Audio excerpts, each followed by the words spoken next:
യേശുനാമത്തിന് മഹത്വമുണ്ടാകട്ടെ. ഈശോയിൽ എത്രയും സ്നേഹമുള്ള പ്രിയ സഹോദരങ്ങളെ, നമ്മുടെയൊക്കെ ജീവിതത്തിൽ അനേക മുറിപ്പാടുകൾ നമ്മുടെ ഹൃദയത്തിൽ പലപ്പോഴും നമ്മൾ കൊണ്ടു നടക്കുന്നവരാണ്. അതിന് കാരണക്കാരായവരെ അവരോട് ക്ഷമിച്ചു എന്നൊക്കെ നമ്മൾ പറയുമ്പോഴും പലപ്പോഴും നമ്മുടെ ഉള്ളിൻ്റെ ഉള്ളിൽ ഇപ്പോഴും അത് നൊമ്പരമായി കഴിയുന്നു. സ്നേഹപൂർണത പ്രാപിച്ച് ആത്മവിശുദ്ധീകരണം പ്രാപിക്കാൻ നമ്മൾ ആഗ്രഹിക്കുന്നുണ്ടെങ്കിൽ നമ്മൾ ഈശോയുടെ ഹൃദയഭാവത്തിലേക്ക് വളരേണ്ടവരാണ്. കുരിശിലായിരിക്കുന്ന ഈശോയെ നമുക്കൊന്ന് ധ്യാനിക്കാം. കുരിശിലായിരിക്കുന്ന ഈശോ 7 വാക്യങ്ങൾ ഉച്ചരിക്കുന്നതായിട്ടാണ് സുവിശേഷകന്മാർ പറയുന്നത്. അതിൽ ഏറ്റവും ആദ്യം ഈശോ ഉച്ചരിക്കുന്ന വാക്യം, പിതാവേ, ഇവർ ചെയ്യുന്നത് എന്തെന്ന് ഇവർ അറിയായികയാൽ ഇവരോട് ക്ഷമിക്കണമേ എന്നതാണ്. അതായത് തന്നെ ദ്രോഹിച്ചവർക്ക് വേണ്ടിയുള്ള പ്രാർത്ഥനയാണ്, ക്രൂശിച്ചവർക്ക് വേണ്ടിയുള്ള പ്രാർത്ഥനയാണ് ഈശോ ഉച്ചരിച്ച 7 വാക്യത്തിൽ ഏറ്റവും ആദ്യത്തെ വാക്യമായി സുവിശേഷകന്മാർ രേഖപ്പെടുത്തിയിരിക്കുന്നത്. അതായത് യേശു പ്രഥമ പരിഗണന നൽകിയത് തന്നെ പീഡിപ്പിച്ചവർക്ക് വേണ്ടിയാണ്, തന്നെ കുരിശിൽ തറച്ചവർക്കാണ്. യേശുവിൻ്റെ കുരിശിൻ്റെ ചുവട്ടിൽ പരിശുദ്ധ കന്യകാമാതാവുണ്ട്, യോഹന്നാൻ ശ്ലീഹയുണ്ട്. യേശുവിൻ്റെ തന്നെ മുറിവുകൾ യേശുവിൻ്റെ ജീവിതത്തെ ദുഃഖിപ്പിച്ചും വേദനിപ്പിച്ചും സഹനത്തിന് കാരണമായി നിൽക്കുകയാണ്. പക്ഷേ അവിടുത്തെ പരിഗണന ഏറ്റവും ആദ്യം അവിടുന്ന് നൽകുന്നത് തന്നെ കുരിശിൽ തറച്ചവർക്കാണ്. നമ്മുടെ ജീവിതത്തിൽ നാം പ്രഥമ പരിഗണന നൽകേണ്ടത് നമുക്കുപകാരം ചെയ്തവർക്കും നമ്മെ സ്നേഹിച്ചവർക്കും നമ്മെ ശുശ്രൂഷിച്ചവർക്കും ഒന്നുമല്ല.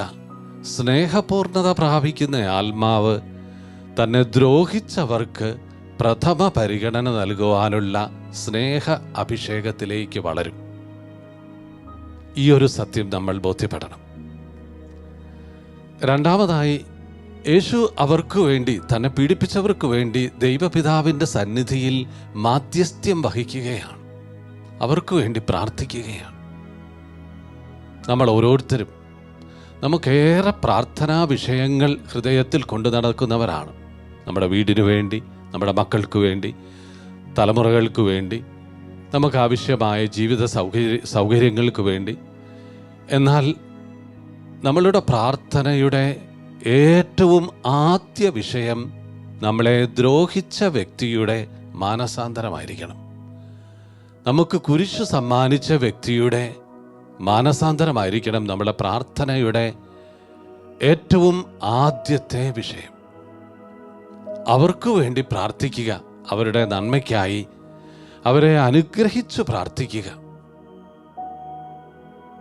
അപ്പോൾ മാത്രമാണ് നമ്മൾ ഈശോയുടെ സ്നേഹഹൃദയം സ്വന്തമാക്കി ആത്മവിശുദ്ധീകരണം പ്രാപിക്കാൻ സാധിക്കുകയുള്ളൂ. ഈ പ്രാർത്ഥന നമ്മുടെ മുൻപിൽ വ്യക്തമാക്കുന്ന മൂന്നാമത്തെ കാര്യമുണ്ട്. ഈശോ ഇങ്ങനെയാണ് പ്രാർത്ഥിക്കുന്നത്, അവർ ചെയ്യുന്നത് എന്തെന്ന് അവർ അറിയായികയാൽ അവരോട് ക്ഷമിക്കണമേ എന്ന്.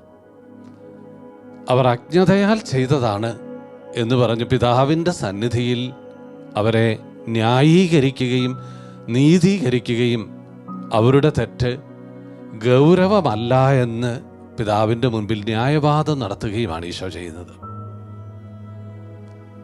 യേശുവിനെ കുരിശിൽ തറയ്ക്കുക, ദൈവപുത്രനെ കുരിശിൽ തറയ്ക്കുക എന്ന ഏറ്റവും ഗൗരവതരമായ തെറ്റുപോലും ദൈവപിതാവിൻ്റെ സന്നിധിയിൽ അജ്ഞതയാൽ ചെയ്തതാണ്, അതുകൊണ്ട് ഗൗരവമായി പരിഗണിക്കരുതേ എന്ന് യേശു പ്രാർത്ഥിക്കുകയാണ്. പഴയ നിയമ പശ്ചാത്തലം പഠിച്ചാൽ നമുക്ക് ഈ പ്രാർത്ഥനയുടെ കൂടുതൽ സാങ്കത്യം മനസ്സിലാകും.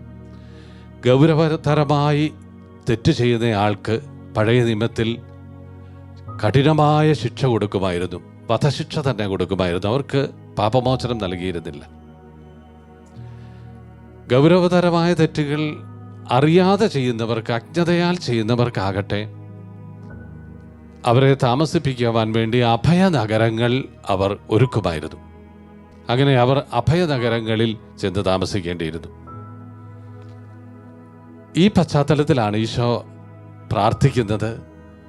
ഇവർ ചെയ്യുന്ന തെറ്റ് വളരെ വലുതാണെങ്കിലും ഗൗരവതരമാണെങ്കിലും പിതാവേ, ഇവർ അജ്ഞതയാലാണ് ഇത് ചെയ്തത്, ആകയാൽ ഇവരോട് ക്ഷമിക്കണമേ എന്ന് ഈശോ പ്രാർത്ഥിക്കുന്നത്. ഇതുപോലെ നമ്മെ ദ്രോഹിച്ചവരോട് ക്ഷമിക്കുക മാത്രമല്ല നാം ചെയ്യേണ്ടത്, അവർക്ക് വേണ്ടി പ്രാർത്ഥിക്കുക മാത്രമല്ല ചെയ്യേണ്ടത്, അവരെ ദൈവസന്നിധിയിൽ അവരുടെ സ്ഥാനത്തു നിന്ന് ന്യായീകരിച്ചും അവർക്ക് വേണ്ടി പരിഹാരം ചെയ്തും അവരെ അനുഗ്രഹിച്ചും നമ്മൾ പ്രാർത്ഥിക്കുമ്പോഴാണ് യഥാർത്ഥത്തിൽ നമ്മൾ ദൈവമക്കളായി തീരുന്നത്, ഈശോയുടെ സ്നേഹഹൃദയം നമുക്ക് കിട്ടുന്നത്. ഇപ്രകാരം ഈശോയുടെ സ്നേഹഹൃദയം കിട്ടിയാൽ മാത്രമേ നമുക്ക് ഇനിയുള്ള നാളുകളിൽ ഈശോയെ സാക്ഷ്യപ്പെടുത്താൻ സാധിക്കുകയുള്ളൂ. കാരണം ക്രൈസ്തവരായ നമ്മൾ പല വിധത്തിൽ ആക്രമിക്കപ്പെടുന്ന ഒരു ലോക ചുറ്റുപാടിലാണ് ഇപ്പോൾ ജീവിക്കുന്നത്. ഇനിയുള്ള നാളുകളിൽ നമുക്കെതിരായുള്ള ആക്രമണം കൂടുതൽ വർദ്ധമാനമാകും. അപ്പോഴൊക്കെ സ്നേഹം ഹൃദയത്തിൽ വറ്റാതെ നമ്മളെ ദ്രോഹിക്കുന്നവരെ ദൈവസന്നിധിയിൽ സമർപ്പിച്ച് അവരെ ന്യായീകരിച്ച് അവരുടെ മാനസാന്തരത്തിനു വേണ്ടി പ്രാർത്ഥിച്ച് അവരെ അനുഗ്രഹിക്കുമ്പോൾ മാത്രമാണ് നമ്മൾ ആത്മവിശുദ്ധീകരണം പ്രാപിക്കുന്നത്, അവർ മാനസാന്തരപ്പെടുന്നത്. ഇപ്രകാരം ഒരു പ്രാർത്ഥന ഈശോയിൽ നിന്ന് ഉയരുന്നത് കേട്ടുകൊണ്ടായിരിക്കണം, അഥവാ ആ പ്രാർത്ഥനയുടെ ഫലമായിട്ടായിരിക്കണം ശതാധിപൻ മാനസാന്തരപ്പെട്ട് ഈശോയെ ക്രൂശിക്കുവാനായിട്ട് നേതൃത്വം കൊടുത്ത പടയാളികളുടെ നേതാവായ വ്യക്തി ശതാധിപൻ മാനസാന്തരപ്പെട്ടുകൊണ്ട് വിളിച്ചു പറയുന്നത് സത്യമായും ഇവൻ ദൈവപുത്രനാണ് എന്ന്. പ്രിയപ്പെട്ട സഹോദരങ്ങളെ, നമ്മുടെ ജീവിതത്തിലും ഇതുപോലെ നമ്മൾ പ്രാർത്ഥിക്കുമ്പോൾ നമ്മൾക്ക് ശത്രുക്കൾ എന്ന് നമ്മൾ ഇപ്പോൾ കരുതിയിരിക്കുന്നവർ മാനസാന്തരപ്പെട്ട് ഈശോയിൽ വിശ്വസിക്കാനും ഈശോയിലേക്ക് വരാനും ഇടയാകും. ആകയാൽ നമ്മുടെ ആത്മീയ ജീവിതത്തിൻ്റെ വളർച്ചയുടെ ഘട്ടത്തിൽ സ്നേഹപൂർണതയിലേക്കെത്താൻ, സഭ മുഴുവൻ ഈ സ്നേഹപൂർണതയിലേക്കെത്താൻ നമുക്ക് പ്രത്യേകം പ്രാർത്ഥിക്കാം, പരിശ്രമിക്കാം. അപ്പോൾ ലോകത്ത് മാനസാന്തരങ്ങൾ സംഭവിക്കും. അതിനായി ഈശോ നമ്മെ ഓരോരുത്തരെയും തൻ്റെ ഹൃദയഭാവം നൽകി അനുഗ്രഹിക്കട്ടെ എന്ന് പ്രാർത്ഥിക്കുകയാണ്.